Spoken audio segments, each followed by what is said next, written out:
நான் கேட்டது 5 വർഷം കൊണ്ട് നമ്മുടെ രാജ്യം ഒരു ഹരിത സ്വർഗ ഭൂമിയാവും. ஆனா அவர் எனக்கு கொடுத்தது എല്ലാ തരത്തിലുമുള്ള വിലക്കയറ്റത്തിൽ നട്ടപ്രാന്തെടുത്ത് നിൽക്കുന്നവന്റെ കുത്തിരി പിടിച്ച് ക്ഷേമ പെൻഷൻ കൊടുക്കാനെന്ന് വ്യാജം പറഞ്ഞ് പിടിച്ചു പറിച്ചെടുത്ത അധിക നികുതിയിൽ ആ ക്ഷേമ പെൻഷൻ കിട്ടാത്ത പട്ടിണിപ്പാവങ്ങൾക്ക് മുന്നിൽ അണ്ടിപ്പരിപ്പ് പാലിൽ കുതിർത്തും കോഴിയും താറാവും മട്ടനും മപ്പാസും അടക്കം ഉരുട്ടി വിഴുങ്ങിയ പ്രഭാത വിരുന്നുകളും കോടികൾ മുടക്കിയ ഒരു രാജാവ് എഴുന്നള്ളിപ്പ് യാത്ര എന്ന നിലയ്ക്ക് മാത്രമല്ല ആ യാത്രയ്ക്ക് കേരളത്തിന്റെ രാഷ്ട്രീയ ചരിത്ര പുസ്തകത്തിൽ കുപ്രസിദ്ധി. സർക്കാർ ഒത്താശയിൽ അഴിഞ്ഞാടി സഞ്ചരിച്ച അടിയന്തരാവസ്ഥയുടെ കിരാത നാളുകൾ കൂടിയാണ്. ശരൺകുമാർ, എന്റെ ഇൻട്രോയിലുള്ള താങ്കളുടെ വിയോജിപ്പുകൾ പറഞ്ഞോളൂ.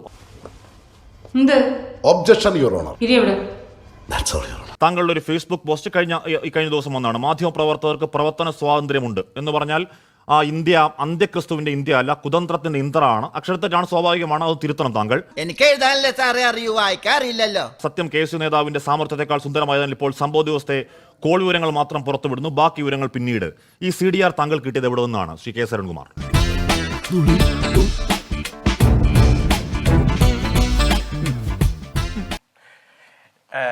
സാധാരണ മാധ്യമ പ്രവർത്തകർ സോഴ്സ് വെളിപ്പെടുത്താറില്ലല്ലോ.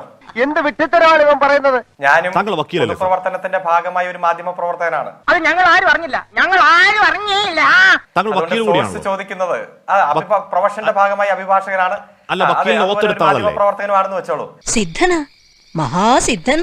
4 ഇടത്ത് ഒരേ സമയം കണ്ടിരിക്കണു ചിലര്. ഒരു വക്കീൽ എന്ന നിലയ്ക്ക് ഒരു നിയമപരമായ കാര്യം ചോദിച്ചോട്ടെ. പോലീസിന്റെ പക്കലുള്ള CDR ചോർത്തുന്നത് നിയമവിരുദ്ധമാണോ Shri K Sharankumar?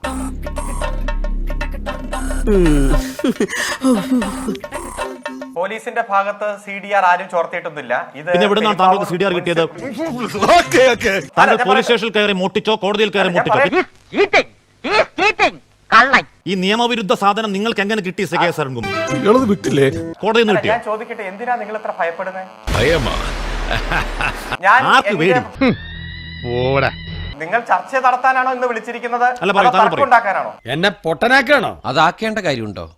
Magistrate കോടതിയിൽ ഹാജരാക്കിയിരിക്കുന്ന രേഖകൾ, ആ രേഖകൾ പബ്ലിക് ഡോക്യുമെന്റ് തന്നെയാണ്. അല്ല സാർ, ഇങ്ങനെയാണെങ്കിൽ ഞാൻ കളിക്കല്ല, ഞാൻ നേരെ ചിറാപുഞ്ചിയിൽ പോയി മണം വിൽക്കാൻ പോണു. ഇത് പ്രതിക്ക് കിട്ടിയിട്ടില്ല. ഡോക്യുമെന്റ് നിങ്ങൾക്ക് ആർക്ക് വേണമെങ്കിലും കൊടുത്താൽ കിട്ടും. ആരാ ഇവിടെ വരുന്നവർക്കൊക്കെ 100 രൂപ വെച്ച് കൊടുക്കുന്നുണ്ടെന്ന് കേട്ടു. അത് വാങ്ങാൻ വേണ്ടി വന്നാണ്. 10 ഫോൺ കോൾ വെച്ചിട്ടങ്ങ് മൂക്കി കയറ്റുമെന്നാണോ അരുണിന്റെ വിരട്ടൽ? CPM-ന്റെ വിരട്ടൽ, സർക്കാരിന്റെ വിരട്ടൽ? പോയി പണി നോക്കാനേ. പോകാം, അങ്ങോട്ടല്ലടാ ഇങ്ങോട്ട്. നിയമവിരുദ്ധ പണി നടത്തിയ അഭിഭാഷകന്റെ വേഷപ്പെട്ടിരിക്കാൻ നാണമുണ്ടോ? ആരെ പറഞ്ഞ ട്രൗസർ ഒരുമായിട്ട് നാളെ വന്നത്? എന്റെ രേഖകളും എന്റെ അപേക്ഷകളും ആ പോകേണ്ടടുത്ത് പോയിട്ട് തന്നെയാണ് എനിക്ക് കിട്ടിയിരിക്കുന്നത്. പിന്നെ നന്നായി ബാറ്റ് ചെയ്തുകൊണ്ടിരിക്കുമ്പോൾ റൺഔട്ട് ആവുന്നത് എന്ത് ഘട്ടമാണ്? അത് നിങ്ങളുടെയോ നിങ്ങളുടെ പങ്കാളികളുടെയോ പിഴവ് കൊണ്ടാവും. അരുൺകുമാർ അപേക്ഷ കൊടുത്തിട്ടില്ല, ഞാൻ വെല്ലുവിളിക്കുന്നു, ഏറ്റെടുക്കുന്നു. നിങ്ങൾ ആ വെല്ലുവിളി ഏറ്റെടുക്കുന്നു. ശ്രീ KS അരുൺകുമാർ വിനീതയ്ക്ക് മെസ്സേജ് അയച്ചിട്ടില്ലേ? അങ്ങനെ ഒന്നുമില്ല സജിയേട്ടാ, ഞാൻ ഇഷ്ടം പങ്കുവെച്ചു, അത്രേ ഉള്ളൂ. നിങ്ങൾ ഒരു ചാനൽ ചർച്ചയിൽ 1 മണിക്കൂർ മാറ്റിവെച്ച ആക്ഷേപ മാത്രം ഉന്നയിക്കാൻ വേണ്ടി മാറ്റി വെച്ചിരിക്കുക. ജനങ്ങൾക്ക് ബാധ്യം.